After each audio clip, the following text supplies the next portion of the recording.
ప్రత్యేక ఆంధ్ర రాష్ట్రం కోసం ప్రాణత్యాగం చేసిన గొప్ప మహానీయుడు అమరజీవి పొట్టి శ్రీరాములు మహనీయుల సేవలను స్మరించుకోవాల్సిన బాధ్యత ప్రతి ఒక్కరిపై ఉందని తూర్పు నియోజకవర్గ టీడీపీ మహమ్మద్ నజీర్ అన్నారు.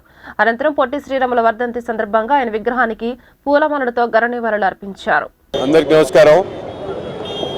భారతదేశంలో తెలుగు వారి కోసం తెలుగు భాష రాష్ట్రాలు ఏర్పడే రాష్ట్రం కావాలని 58 రోజుల పాటు సుదీర్ఘంగా నిరవధిక నిరాహార దీక్షలు చేసి ప్రాణాలు కోల్పోయినటువంటి మహనీయుడు పొట్టి శ్రీరాములు గారి వర్ధంతిని పురస్కరించుకొని ఈరోజు గుంటూరు నగరంలో పెద్ద ఎత్తున ఆయన నివాళులు అర్పించడం జరుగుతూ ఉంది.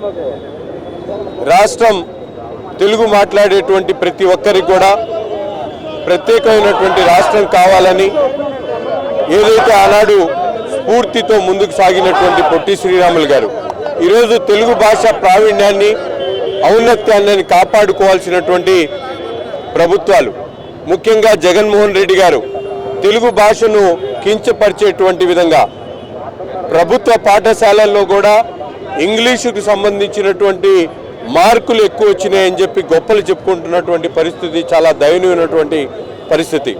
పొట్టి శ్రీరాములు గారి స్ఫూర్తిని దెబ్బతీసేటువంటి విధంగా ఏదైతే ఆయన కలలు కనినటువంటి ఈ ఆంధ్ర రాష్ట్రాన్ని అభివృద్ధి ప్రదంలో ముందుకు తీసుకెళ్లాలంటే జాతీయ స్థాయిలో అంతర్జాతీయ స్థాయిలో మేధావులు కూడా మాతృభాష చాలా ముఖ్యమైనటువంటి అంశం అని చెప్పి చెప్తున్నప్పుడు కూడా ఈ మొడ్డు నిద్రపోతున్నటువంటి చాతకాని దద్దమ్మ ముఖ్యమంత్రి ఈరోజు తెలుగు భాష ఔన్నత్యాన్ని కాపాడుకునేటువంటి క్రమంలో అడుగు వేయకపోవడం చాలా బాధాకరం. తప్పకుండా రాబోయేటువంటి రోజుల్లో పొట్టి శ్రీరాములు గారి స్ఫూర్తితో తెలుగుదేశం పార్టీ తెలుగు భాషను కాపాడుకునేటువంటి విధంగా తెలుగు రాష్ట్రాల ఔన్నత్యాన్ని తీర్చిదిద్దేటువంటి విధంగా అన్న నందమూరి తారక రామారావు గారు పొట్టి శ్రీరాములు వాళ్ళందరికీ కూడా స్ఫూర్తి అని చెప్పి కూడా ఈ సందర్భంగా తెలియజేస్తా ఉన్నాం.